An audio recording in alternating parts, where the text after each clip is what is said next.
Yofukashi no Uta, or Call of the Night, finally has an anime adaptation and is currently airing for the summer 2022 season. I am excited to make this analysis because I've been a fan of the manga ever since I found it.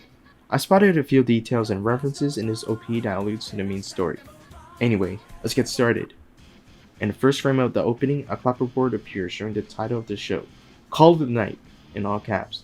We can see that the scene is on 1/1, and this is the first take on the first roll. Moving on to the date, it marks 2022-7/7, which can also be read as 2022 July 7th, which is also the debut of the first episode of Call of the Night. We see that the sound is by Creepy Nuts, the duo that produced Datsun, the song that serves as the show's opening, and Yofukashi no Uta, or Call of the Night, or Song of the Night Walkers, depending on which translation you use. The song serves as the ending of the show. Unfortunately, I cannot find an accurate translation of the production company name. However, I do know that the director is Nanakusa Nazuna, as her kanji does match the one we see in the wiki. This is also supported by the little face that is drawn beside her name, which captures the smug nature of Nanakusa Nazuna. On the bottom, we see that the kanji roughly translates to either Night Guard Ko or Gecko Ko. As a disclaimer, I am not an expert in reading Japanese kanji, hiragana, nor katakana.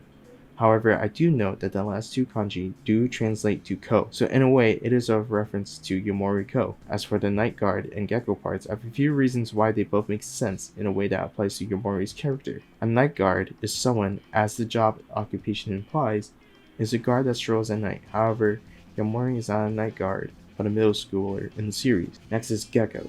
I believe this makes perfect sense because geckos are nocturnal species, meaning they are more, if not completely, active during the nighttime. Do you know what other species is nocturnal? That's right, bats. And bats are usually associated with vampires, which is the main theme of this series. But I digress. This all fits in with Yomori's character, as in the story, he is seen to be actively wandering around the night because of his frustration in his daily life. Again, I am not completely sure with these two translations, but on a logical scale, it does make sense to me, and it seems that Yomori is a play on word. If someone out there knows the meaning of the first two characters, please let me know in the comments down below.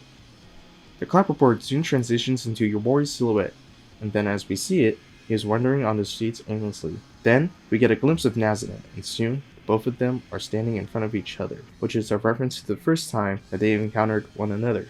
We see Nazuna snapping her fingers, which opens a hole underneath Yomori, causing him to fall. In the next scene, there's a sequence of shots of Nazuna dancing with such graciousness. We see that she summoned them into a dancing studio, and Yomori is watching her perform these moves. The scene stops to focus on Nazuna as she is making a gesture that indicates that she wants Yomori to come closer to see what he's got. However, I believe this scene could have a double meaning as the camera zooms into her. She is using the gesture to not only pull in Yomori, but to pull in the camera as well. As a viewer, we are also the camera, thus making it seem like Nazuna is pulling our attention to her, if that makes any sense. We then see Yomori attempting to dance, but it seems that he is struggling and soon trips.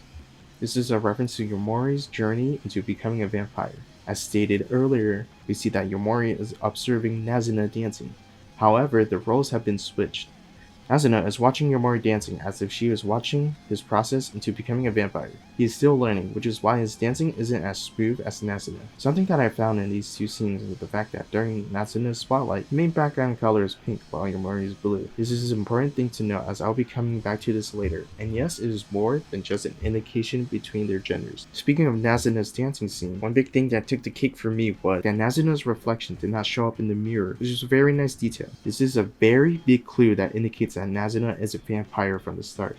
As we know based on the vampire lore, vampires do not have reflections, while on Yomori's side, his reflection does appear.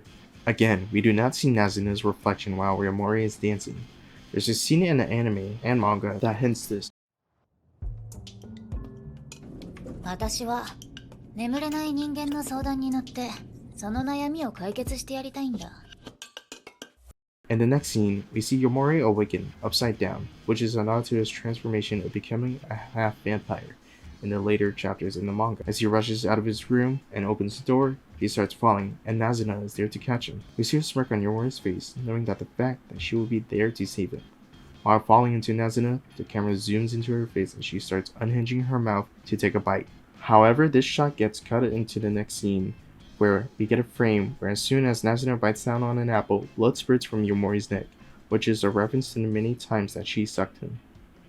We then get a scene of Nazuna and Yomori free falling from the sky, which is also another reference to the time when Nazuna kicked him off the roof, only to save him so that he can experience what the view would look like from Nazuna's perspective from the sky. For Yomori, this is an out-of-this-world experience, both figuratively and literally, as they are seen beyond the Earth's atmosphere. Soon, the beautiful scene of the night and city appears, and we see two shining stars, one pink and one blue, as I mentioned beforehand. It would seem that Nazuna's star shines brighter than Yomori's because she is a full and pure-blooded vampire, while Yomori is only half at the time of recording this. Now we are shown the title card of the series, Yofukashi no Ata, Call of the Night, and as it pans out, it is revealed that it is being viewed on a monitor.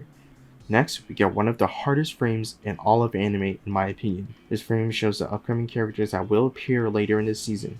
Afterwards, we get a back shot of everyone that was in the frame. In a shot from left to right, we are introduced to Honda Kubara and Koha Kobe Midori.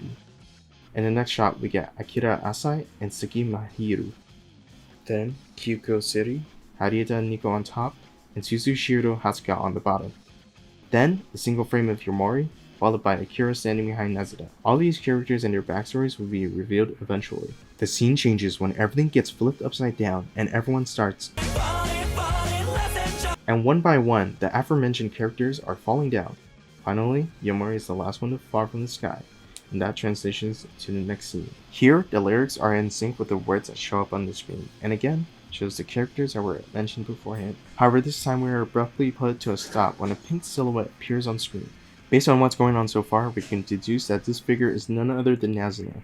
When we resume, the same thing repeats, but with the other characters. But once again, we have been stopped by a gray silhouette this time. This character has not appeared in OP up until now, but it is evident that this character is Ogoisu Anko. She made her debut in chapter 36 in the manga, and we can tell this is her because of the cigarette and the coat she wears. Coming back to the time Yomori was falling, Nazuna was there to catch him. The next shot shows Nazuna grinning as she goes in for a bite on Yomori's neck, but was literally cut off from the clapper, indicating that this scene is over, which also marks an end to the opening. As the clapperboard pans out, we see a pair of arms holding it upside down. The nails on her hand look sharp and black, but is clear indication that it's Nazuna holding the clapperboard, and it makes perfect sense, since she is the one that is directing the show in a narrative sense. If we turn the clapperboard upside down, we can see that the scene is on 10:3, and it is the third take on the third roll.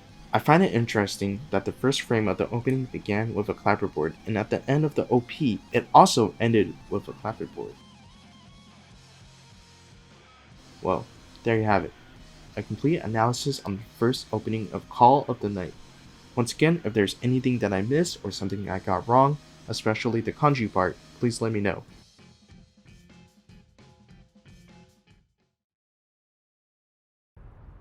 前から一度だけ言ってみたかったセリフがあるのだが、いいかな。どうぞ。てか、LINE やってる？